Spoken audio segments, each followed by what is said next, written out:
The lighting industry has gone through a revolution in the past decade. And in fact, if we look to a top conference, a top IEEE conference in this field, then it also has changed its focus. It started with a conference particularly on light sources, incandescent bulbs, gas discharge lamps. Now it is not only about LED, but also about systems, about sustainability, the Internet of Things, smart systems. My name is Georges Linnartz. I will be the local host for the 2024 conference as it is being held in Eindhoven. But joining me now from l'Université de Toulouse is Georges Zissis. Georges, thanks for joining us, because for many years you have been the host, the chair of this international conference, and you have been with this conference not from the very start, but from the early days, I think is fair to say. Yes, thanks, Jean-Paul. Indeed. I want to say a few words about this conference on lighting systems. In fact, the new name since last year is IEEE Sustainable Smart Lighting World Conference, and one day maybe also Expo, but for the moment it is just a conference. But this event is existing since 1975. We have almost 40-year history, or 50-year history.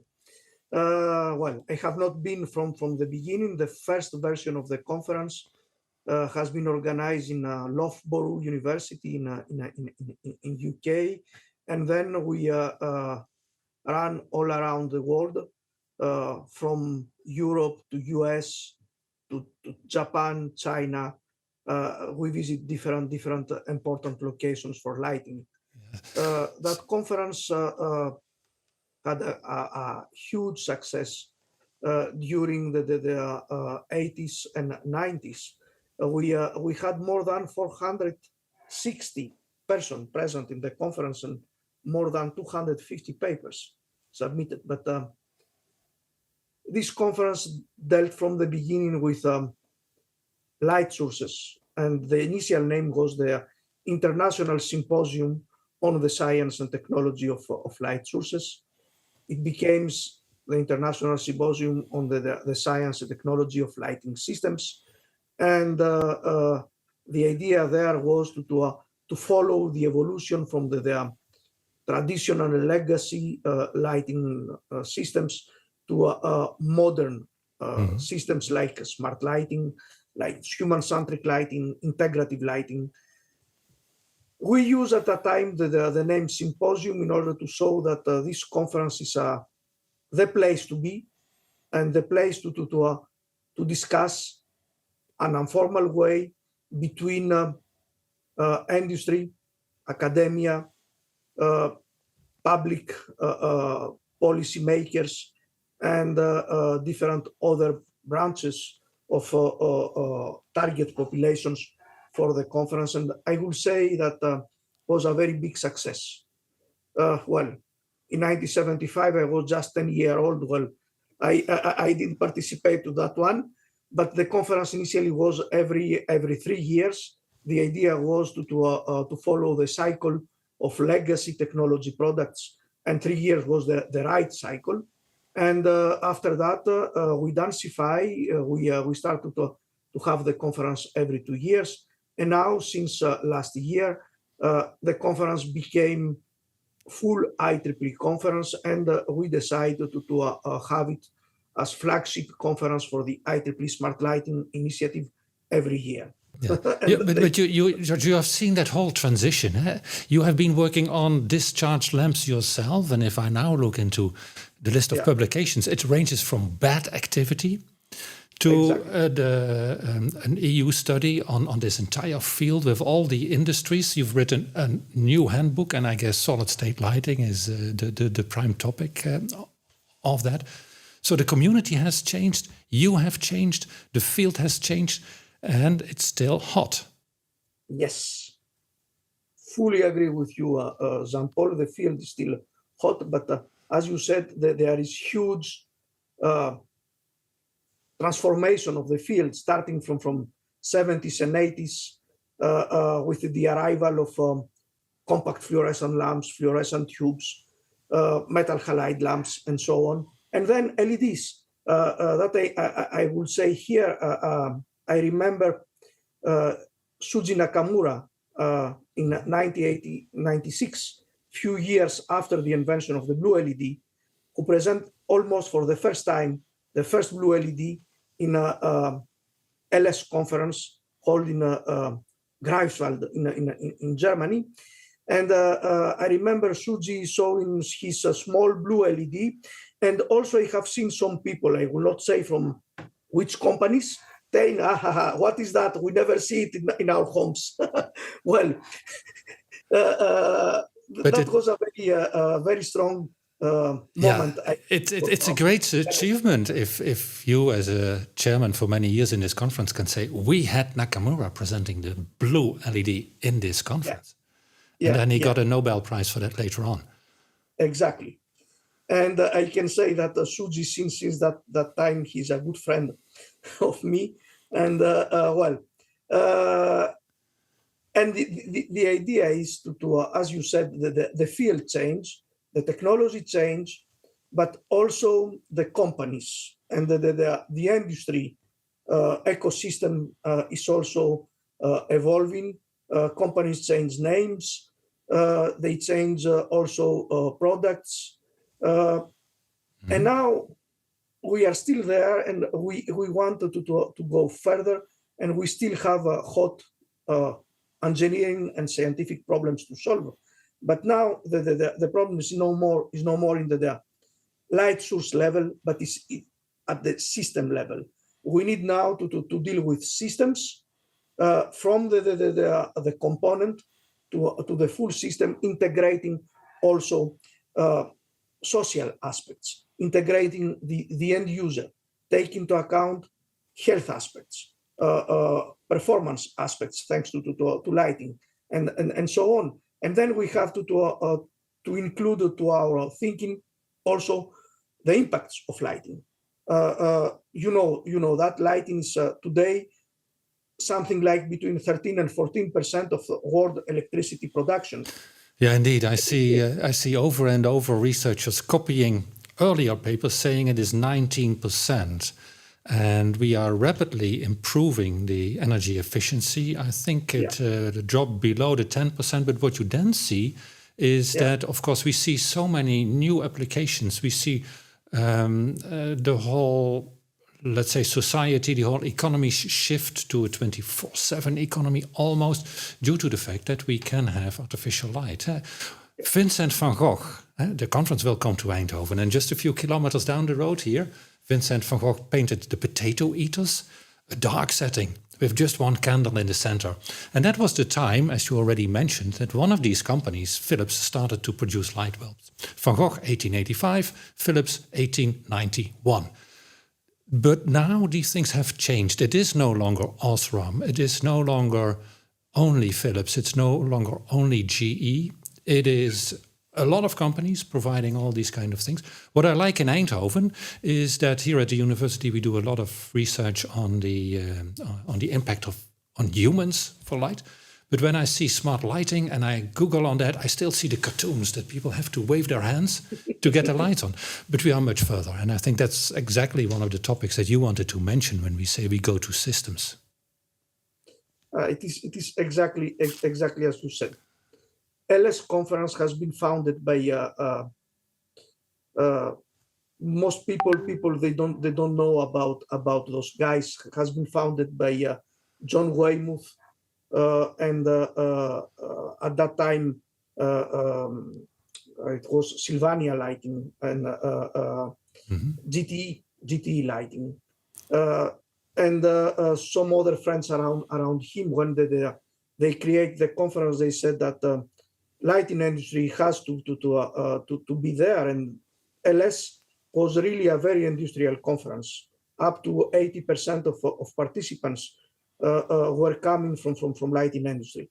But as you said, with all the change in the ecosystem, and also the change from the legacy systems to the intelligent lighting systems, everything is moving, everything's changing so rapidly But once again, the conference is still there, and the idea is to make it really a cornerstone for the development of smart lighting systems. And I think IEEE can help on that, but also people like you and your institution also can contribute to keep the conference live and make it a real place to be the real place to exchange information, because in my mind there are still many good engineering and scientific issues to solve, sorry, in the domain of smart lighting. Yeah, you already mentioned IEEE. We are working on getting the cooperation ready and make sure that the papers go into IEEE Explore. But for that, we do have at least the conceptual support of a number Yes. of IEEE societies. Maybe you can allude a bit more to that. Well, as I told you, this is IEEE Sustainable Smart Lighting World Conference is now the flagship conference for IEEE Smart Lighting, and also is in collaboration with IEEE Industry Application Society. Industry Application Society has inside the society a technical committee that we call Industrial Lighting and Displays Committee, that has been created by Edison himself in the beginning of 20th century. And the committee is the oldest one for IEEE. IEEE has been created as IEEE in '69, but the components of IEEE, they were there. And our committee, the Industrial Lighting and Display Committee, as called today, is one of the oldest one. And then also the conference is co-sponsored by IEEE Smart Lighting. IEEE Smart Cities, which is another operating unit of IEEE. What give to the advantage? What are the advantage to be IEEE is, as you said, the conference submitted and the paper submitted and accepted by the conference after review will be included automatically to IEEE Explorer with individual DOE. These are object identification number.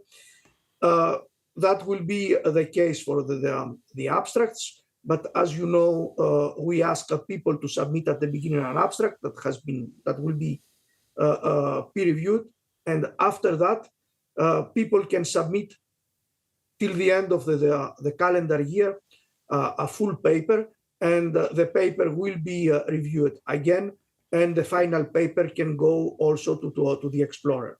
And this also will open the possibility after that, during 1 year after the conference, people could submit an additional enhanced version of their full paper to IEEE IES Industry Application Transactions. There are different levels, but the accepted papers in LS conference will go to the IEEE Explorer. Yeah. George, IEEE is very well known among electrical engineers. The field of electric light started with the electrical engineers and maybe with the physicists. Now we also see many other disciplines, human technology interaction, psychologists, so to say. They work in this field as well to understand what light does to people. I believe that can be a very interesting combination in this conference. We can, as electrical engineers, learn a lot and even see how light settings can be used. Locally here, I'm having discussions with our colleagues from these departments saying, you know so much about what light does, but that is very often being done in, let's say, psychological hypothesis tests. Does light at a certain hour influence our mood? Does it influence our clock? But quite often the control engineers want to have quantitative models. They want to optimize. They want to trade glare versus good level at the task area. All these things can come together exactly in a conference where we merge all this. So it is IEEE sponsored mainly, but I believe that it is much broader than only the electrical engineering institution. Yes, I fully agree. is something that I'm telling since several years now, that lighting systems is by definition a real cross-discipline object. We need to take into account, of course, technology, any kind of technology, in our case, electrical and electronic engineering, but we need also to include social science, we need to include sociology, we need to include arts, because also when you light up an object, you can change the perception of the object, and artists, they have things to say here. You have to include other disciplines like medicine, because light has an important action to our well-being, to our health. We needed to add also some people from biology, some people from ecology also, because when we light up our cities, our buildings, we eliminate also the biotope and the insects, the animals, the trees, that they are here, and no one really know what is the real impact of artificial light to our biotope. Well, and of course, then you can go further, and this is much more complicated. You need to add people from architecture, because this is also something very important. Lighting is important for the buildings, for the cities. You have to add people from finances also, because today, with the complexity of smart lighting systems, the economic model of lighting industry is about to change. I'm not sure that lighting industry will be able to continue selling lamps, fixtures, power supplies, or even systems. The systems will be so complex, will need maintenance. Well, that means maybe even industry has to rethink the model and go to directions like light as a service. That means we rent the system and you pay for the light, you pay for the service, or I don't know what other. And finally, don't forget also on the other side of the coin that you have a number of people in this world that they are living with less than few euros per day. I'm speaking about very poor areas in India, in Africa, even in South America, and some other places also. And the question here is how we can make smart lighting, which is very important for saving energy, for enhancing our well-being, how we can make it affordable for such kind of population. Yeah. And inside LS conference, in principle, we will have a ceremony to give some IEEE awards for the Let's Make Light contest that is targeting really extremely poor people. And the idea is to propose a technological solution for smart lighting for this kind of populations. And we will give the IEEE award during the conference to the winner of the contest. Yeah, of course, we are very interested to see those contributions coming to Eindhoven here as well. Maybe to add to your story also a bit the local perspective here in Eindhoven. I already mentioned the start of the company Philips in 1891. And I think Signify is very proud on that they are still the global leader in lighting, despite all these changes in technology. Quite often you see a transition in technology and then the old companies have a problem in innovating towards these new technologies. On the other hand, also the story of the competition of a company like Signify is no longer Osram and GE, but many other companies. The company sees itself as moving much more towards the Internet of Things, coming towards more services, intelligence, having that position in the ceiling, communicating from the ceiling. But still, during the financial figures, the manufacturing costs and the non-manufacturing costs are very key for those organizations. So I can imagine that these kind of aspects are critically important on the whole landscape, the whole ecosystem of what is happening in this world. So it's not only an engineering conference, it's also a conference where we have space for these kind of topics. Exactly. And you mentioned also art. If I also probe into the things that you have been talking about, we have, during the week of the conference, the Glow Festival. And lighting is really seen as something fantastic, as something with which you can really do wonderful things in a city, because we have 750,000 people walking through the streets in the evening hours to see the Light Festival, which it has a long tradition now in Eindhoven. So during those same weeks, there is certainly something to do in the evening, apart from all the awards ceremonies and so on and so on. During the day, of course, we have this conference. And I also like to mention the innovation spaces. Eindhoven University of Technology does more than educating engineers. It's also pretty famous for connecting the university to new innovations, to new companies. And in innovation spaces, students learn how to think in a new innovative way, how to think in a way of a startup or creating new opportunities. And that may also fit to the conference idea of opening new opportunities. For instance, in the case of the conference, bringing light to the poor countries.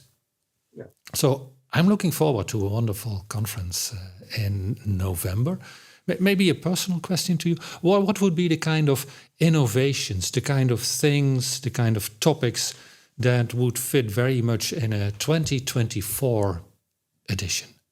Of course, everyone has to send in the papers. We are looking forward to really what the community tells us, but what are the things that are hot in 2024?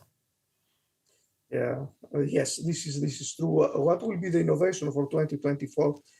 It will be complicated to say, but that will be the surprise. People, they have to come to the conference to see the innovations. This is the idea. But the main topics of the conference, you told some of them since the beginning, will be smart lighting, integrative lighting, lighting for health and well-being. It will be lighting applications, but also new technologies for light sources or lighting systems. Everything is still acceptable in that conference. The idea is to put the people together and make them discussing. This is the main idea. If people can discuss inside our conference and exchange information, this is the way that we can go forward and imagine the roadmaps for the future in the domain of smart lighting. This is my idea, and always I wanted to have this direction inside LS conferences. Yeah, we are certainly looking forward to that. I'm pretty sure that you will also contribute to all the debates. One of the things that I'm seeing in this topic is a very interesting discussion between the way that our psychologists have been testing how light affects people and the introduction of artificial intelligence. We had an interesting PhD defense recently where one of the opponents said, well, you're not only testing hypotheses, you have so many hypotheses and you're testing so many things that you're doing a fishing exercise. And that's not done in these kind of fields. If you just broaden the number of hypotheses, for sure there will be one where you find some kind of correlation. So in this field, that is not a common practice. But if you look into AI, you just throw in huge amounts of data, and AI will extract something without having a physical meaning, without having a biological meaning, without having some connection to what really our mind does. On the other hand, AI can do a lot and can help us a lot in creating nice light settings. These fields come together, and I think this is the time where exactly this connection between computer sciences and the psychologist and how we look into lighting systems could be a wonderful thing to debate in Eindhoven. Yes, I think this is the way also to go. AI is most probably one of the best options that we have today in order to analyze end user needs and propose to the end user the right light at any moment and at any place. That we need also, and I think maybe new concepts can help us, is to try to avoid spilling energy and light. And I'm sure that if we have intelligent systems based on AI or other concepts, if we can offer to anyone the right light to an affordable way and sustainable way, they will don't ask most probably for more light. They will be happy with that, and they will continue that way. And this will avoid most probably to spill energy and light.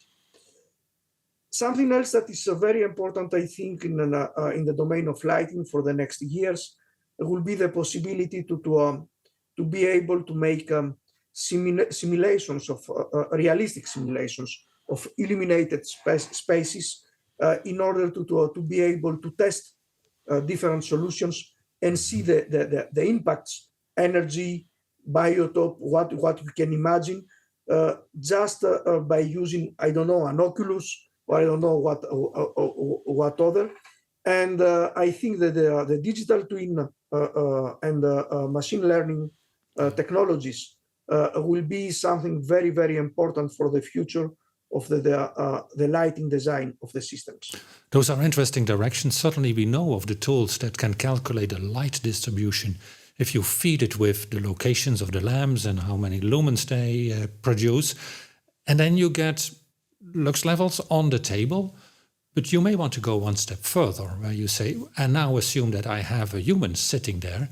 Would he or she be happy? Would he or she be productive? Is that a comfortable light setting? And making that step, that's, I think, also pretty close to an earlier statement that I make.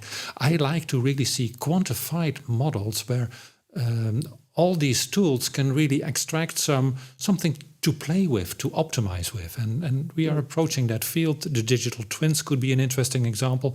What I've seen in my own research is that making a digital twin of the human body, not of the light, not of the building, but also of the person, can estimate the circadian rhythm and can almost predict, if I see the light levels that you have experienced during the day, when you will have a natural wake-up time and what will be the most productive time for you. So all these advances really bring us to very interesting opportunities that I think are exactly the directions for which we could be looking forward to the conference.